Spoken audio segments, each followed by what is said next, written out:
sleep all weekend. Hello. Hello, everybody. This is Char-Char and Sparky. And this is the Char-Char and Sparky show. I'm like attracting some major light energy over here. Anyways, okay, so this is episode 3. Thrice. I have the ugliest fingers. Anyways, like sausage fingers. Whee! Anyway. I would have never noticed that had you not pointed it out. I know. I need to be kinder to myself. Yes, I told her that earlier. It's something that I'm working on. At any rate, today we have a really special show. It's something, if you watch last week, we kind of alluded to. Yes. And maybe you should talk about that. Well, let's make some announcements first. Okay.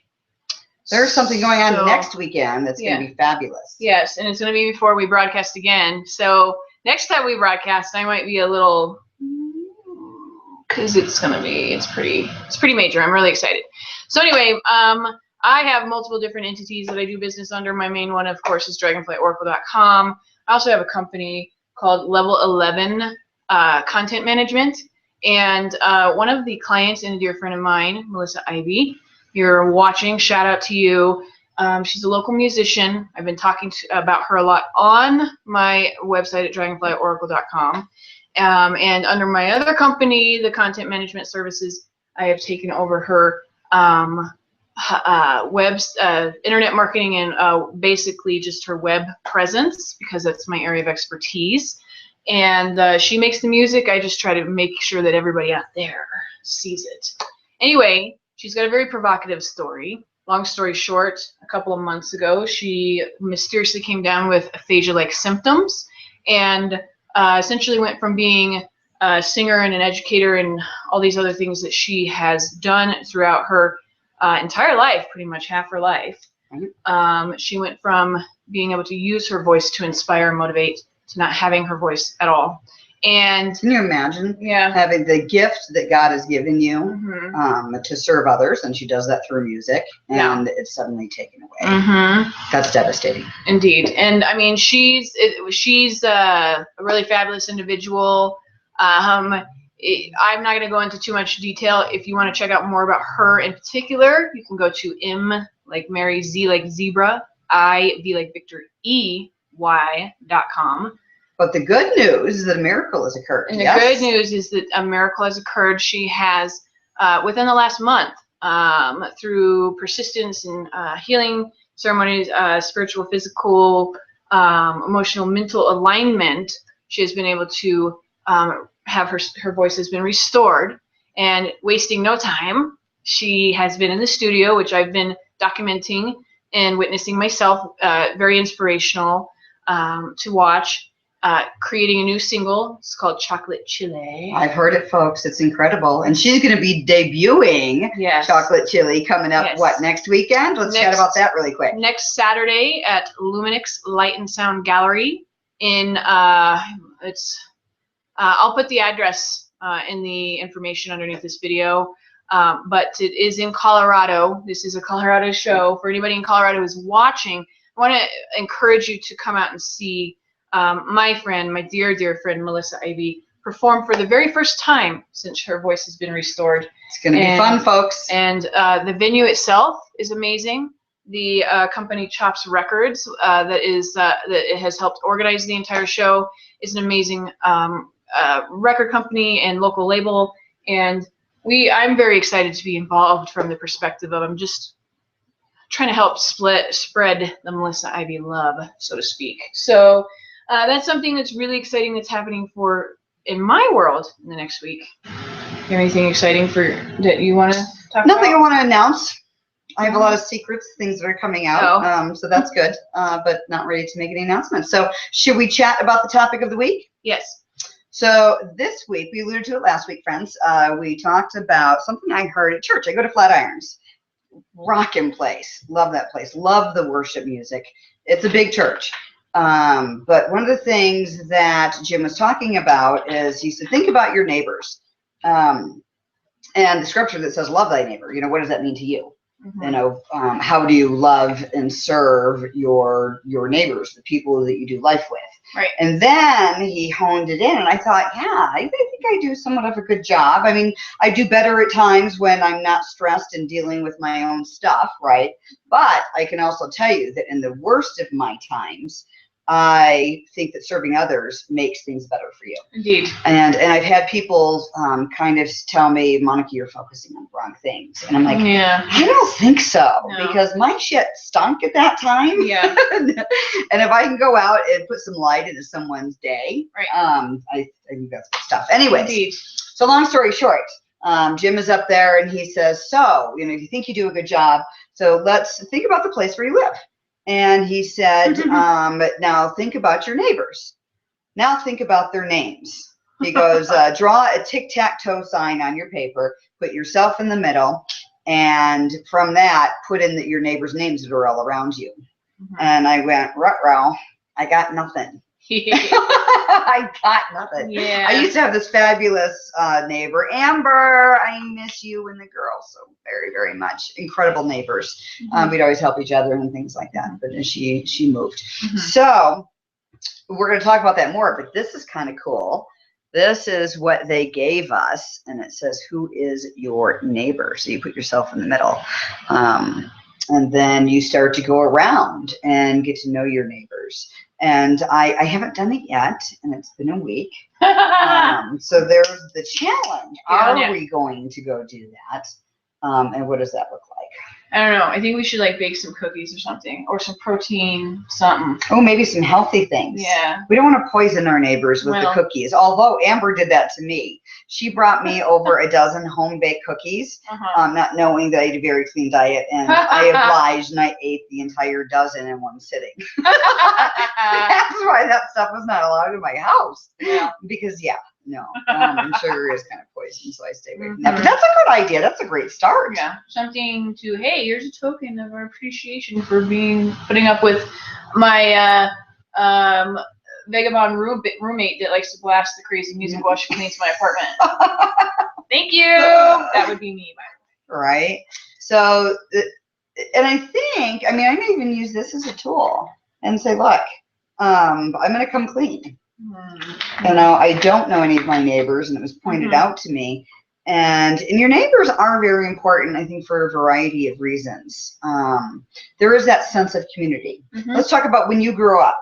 I don't know, different people had different experiences, right? Yeah. So when I grew up, I could name every last name of every household. I lived in a small town, though, on every street, and probably the parents and the kids' names as well. And just knowing everybody. And since then, I haven't lived in a community like that.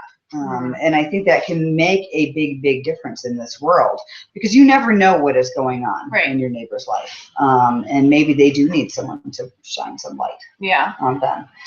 So what are your thoughts on getting to know them and how we could serve them? Well, it's interesting. Something that came to mind while you were talking is Melissa and I have been dialoguing about this a lot, and it's something that we have been blogging collectively, both on her site and my site. Oh, great. About the importance of exercising loving kindness when it comes to your neighbor, not just necessarily the person who lives above you or below you or next door to you, but the person that's sitting next to you on the bus, or the person that's standing behind you in the line at the coffee shop, or, you know, whoever.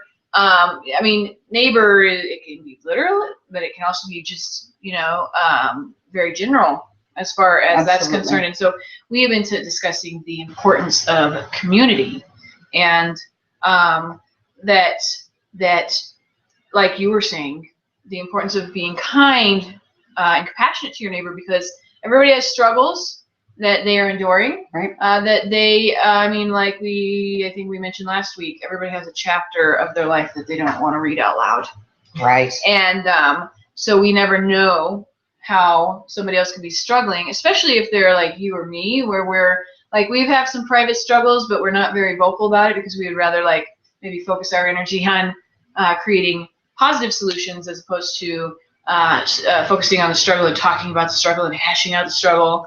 And so for people like you and me, we could be struggling, and we're just an example of people who might be struggling, but you know, at face value, it looks like everything it looks is like fine. everything is fine. Yes. So sometimes just like smiling at a stranger, or embracing, you know, embracing somebody who, you know, you feel like maybe they need a hug, Right. something to that effect.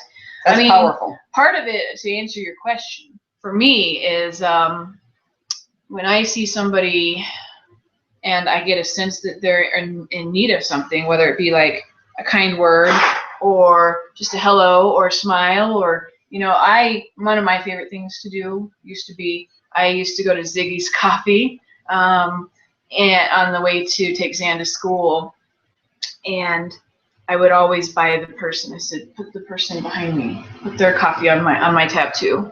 And That's you know, awesome. it's like, because I can imagine, like, if somebody bought me my coffee, which is my fuel in the morning, Anonymously. anonymously, right? Just, you know, the kindness of their heart, how special that would make me feel. And that would really like set me up to have a good day, I think. Right. And so it's just like, you know, it doesn't even have to be monetary though. It can be giving of your time, such as like Melissa is very good about this. She likes to come in and cook for you.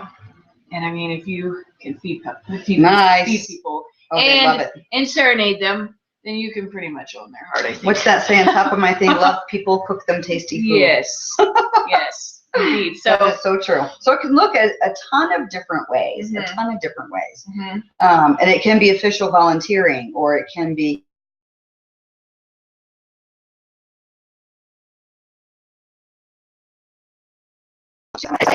a cashier mm-hmm. and saying, hey, how's your day going? Yeah. They don't know what to say. Right. But because people don't ask them that, just literally being kind to other people, opening doors. Although I have to admit that when I open a door for someone and they walk through and they don't say thank you, I don't get a warm. You want to trick them? Yeah. I may come out with you're welcome, and that's not very nice. I'm not trying to please you. I'm just trying to have some pizza. That's a tough one. So what else? What other ways? You can volunteer and serve. You can pick up an extra thing at the grocery store, right? I've done that at the grocery store. This is a really interesting story. I was heartbroken, and this was during the worst of my times. Where I probably had no business doing this, but made me feel good. Yeah. Because my shit was stinking. I was in a bad place. I lost my job. Yada yada yada. So, and I was at a store, and there was a husband and wife in line behind me, probably in their late 70s, early 80s. And the husband was really, really upset because the wife had too much stuff in their cart. And they didn't have a lot in that cart either. But he's like, we can't pay for this. We can't afford this. And take something out. And a big argument ensued. And I saw her putting like some food items just to the side in the aisle. So while they were bickering, I handed the cashier a $20 bill. And I did it fast too, because I wanted to get out of there. I said, please put this on the tab behind me. Yeah. And just laughed. And I would love to know what the look was on their face, or how they felt, and even him, because he was getting angry, right? You know, so many people get angry when they're in bad situations. That's easy to do. Oh yeah. Yeah. And no matter what it is that you can do, and it may be just a hello, how are you doing today? Yeah. A lot of times I find that people who are the most offstandish have a story. Oh yeah. You don't know what they're going through. Yeah, just like dogs. I work with dogs, and because I have like 18 bajillion things I do, you know, but that's good for monetary flow in my life. And I work with dogs, and it's similar. I just got done working with this one puppy who was super skittish, and you know, like his story was that he wasn't getting love before he was rescued, and he was being abused, and so he was really nervous around humans, which makes sense to me. And I mean, I hate to maybe make the comparison of humans and dogs, but humans are somewhat similar in the fact that if they've been, you know, hurt or jilted by somebody, especially somebody that they trusted, it can cause them to just in general be distrusting of humanity. And I think personally, for me, part of loving your neighbor is being in service to them in the sense of, hi, I'm here. I can see you're hurting. What can I give you? What do you need? Right. Absolutely. You know? And even if you don't ask, if you can intuitively find out, Right. saying that, because Yeah. most people don't know that people will be there for them, Yeah. right? Yeah. Whether it's taking out your neighbor's garbage. Amber and them were always good at that. If I left my garbage out, I stick it around the corner and I go take it out later and it'd be gone. Yeah. You know, and then my neighbor across the street, and I do the same for them. Yeah. Right. Although I never did go upstairs to Amber's house to look for her garbage. Oh, yeah. But you helped in other ways. You babysat her cat. Yes. Her kids. And, you know, it's like it's reciprocal. I mean, and sometimes we get the ability or the option to serve somebody that can never repay us, and that is something that builds up something I call karma points. Right. Melissa calls it soul cash. Either way. Some people refer to it as God points, but the point is that to give from a sense of just again wanting to love your neighbor and be in service to them, spreading the joy. Because we live in a universe that responds to that, and it's there's a like a general reciprocity that comes around where it's like I have been led many times to give my last $5 to somebody standing on the corner with a sign saying I'm hungry, and then lo and behold I the next day or the next week something turns around and I get a job where I make $500, and so I see the way that these things your kindness is multiplied, and there's also been studies done scientifically that shows that when you bestow an act of kindness upon another person, not only does it raise your serotonin level, but Yes. it also raises theirs, and anybody that's in the general vicinity that witnesses this. And so therefore, by proxy, by you being kind, you bring more love and light into the world, and that we could all use a little bit more of that. Right. Spreading the joy. Yeah. Spreading the joy. So interesting. I was on a date a little while back, and I told the guy we were talking about the churches that we go to, and I told him about the love thy neighbor. Mm-hmm. And he goes, oh no, God don't do that. I'm like, why? Well. I'm like, okay, different perspective. Let's Yeah. hear what he has to say. Right. And he's like, you get to know your neighbors, and if there's a falling out, someone's got to move. Mm-hmm. I'm like, wow. So do you have that much animosity or upset in your life that you think that way? It's kind of sad. Yeah. You may not always get along with your neighbors, but really? Yeah. So I would choose to love anyways. And some people may Mother not. Teresa said that. Oh, really?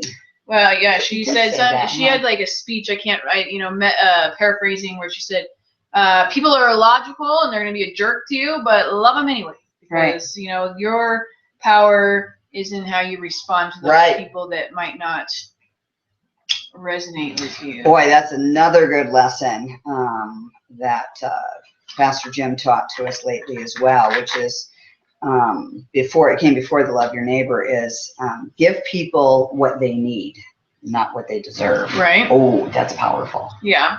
That's absolutely powerful. Agreed. And it's true, because it's hard when people are nasty. And I've not been the best at that. When people have, done me wrong or taken from me, I tend to back off instead of loving them harder, right? And that's hard. Yeah, it definitely but is. It's something we can strive for, because really, even if they do you wrong, you should, but you may not let them in closer to your bubble, but you should love on them. Yeah. It's perfectly safe, perfectly okay for you to exercise healthy boundaries. We're not saying like if you are in an abusive relationship, don't tolerate that. To just stay there and love them. You can definitely love people from afar. I was just going to say that, from really afar. Say, hey, this is my boundary. You're not allowed past this boundary. I love you. I respect your free will to do what you want with your life. Right. This is not what this type of behavior is not acceptable. So, we're definitely not saying to. No, healthy boundaries could be a topic we should talk about in relationships, relationships are going to be dating is going to be coming down the pipe next week, because that's where the humor really is going to come in. I think that we actually have it on the agenda at some point to talk about healthy boundaries. Okay. Yeah. So. And that's a hard one, especially in relationships, because if if it's unhealthy, if someone's verbally or physically abusive, and verbal can be just as bad as physical, those boundaries have to be set, and there's no tolerance for crossing those boundaries. Yeah. So. And you know, you set the precedent. Yeah. You know? teach people how to treat you. Right. Exactly. And you teach people how to treat you mainly by how you treat yourself. Oh, that's true too. Absolutely. Absolutely. I mean, respect and love starts with self, and there's a lot of folks that struggle. Yes. In that area. Boy, that comes up with a lot of topics. Those are dating topics. Yeah, I was told because I self-respected myself that I was selfish. Wow. Oh, yeah. Yeah, that's another topic. Well. No, always respect yourself, ladies. Yeah, that guy was, you know, he wasn't respecting your wifey boundary. Yeah.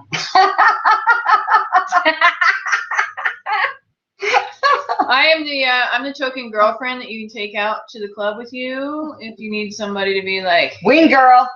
Hey, wing girl right here. Is this guy bothering you?